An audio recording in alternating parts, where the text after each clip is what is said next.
बिहार में चुनाव की तारीखों का ऐलान हो चुका है। 2 चरणों में चुनाव होंगे। 6 नवंबर को पहले चरण का चुनाव होगा और 11 नवंबर को दूसरे चरण का चुनाव होगा। पहले चरण में 121 जिले में चुनाव मतदान होंगे, जबकि दूसरे चरण की बात की जाए 11 नवंबर को 122 जिलों में मतदान होंगे। 14 नवंबर को नतीजे आ जाएंगे। 14 नवंबर को चिल्ड्रंस डे है और पंडित जवाहरलाल नेहरू का जन्मदिन भी है। कांग्रेस को क्या तोहफा मिलेगा ये तो वक्त बताएगा। लेकिन चुनाव की तारीखों का जो ऐलान हुआ, इस बार 2 चरणों में चुनाव होंगे। 2020 में 3 चरणों में चुनाव हुए थे, जबकि कोविड था।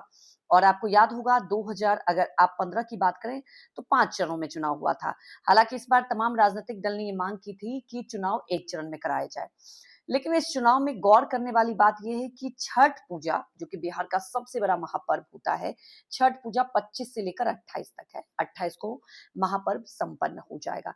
लेकिन ये जो चुनाव की तारीखों के बीच गैप है, 8 दिन का गैप है, तो क्या आपको लगता है जो नौकरी वाले हैं, जो लोग बिहार जाते हैं, खास तौर पर छठ पूजा में, तमाम लोग जो हम लोग चर्चा करते हैं कि बिहार से दूर रहते हैं, अगर आस-पास होता तो वो भी शायद शामिल हो पाते इस महापर्व लोकतंत्र के, लेकिन शायद मुश्किल हो जाएगा।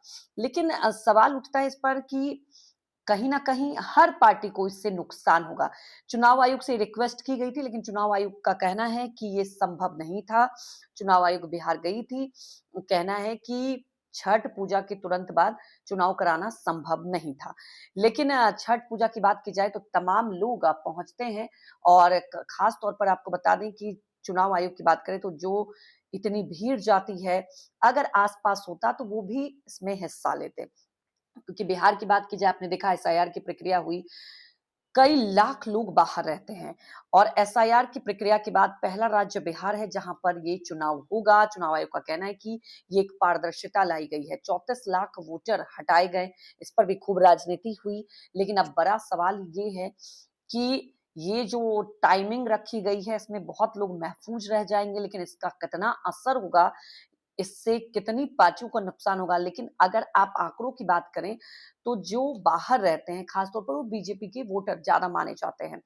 तो क्या इससे बीजेपी को नुकसान होगा? ये भी एक बड़ा सवाल बना हुआ है। चुनाव आयोग ने ऐलान तो कर दिया, अब सबसे बड़ी जो दांवपेच फँसी हुई है, वो सीट बँटवारे को लेकर है। लेकिन छठ के बाद क्या जो वोटों की बात की जाए, जो और ज़्यादा परसेंटेज बढ़े, वो बढ़ पाएगा, लोग छुट्टी और एक्सटेंड कर पाएँगे कि नहीं? क्योंकि ये महापर्व है, क्योंकि दोबारा फिर टिकट कराना भी मुश्किल होता है, आम तौर पर देखा जाए। तो कहीं न कहीं ये मुझे ऐसा लगता है कि जो इज़ाफ़ा होना चाहिए था, उसमें थोड़ी तो कमी आएगी। बाकी आपको बता दें कि अब बिगुल बजने के बाद बिहार की बात की जाए, तो इस बार वाक़ई बेहद ही दिलचस्प चुनाव देखने को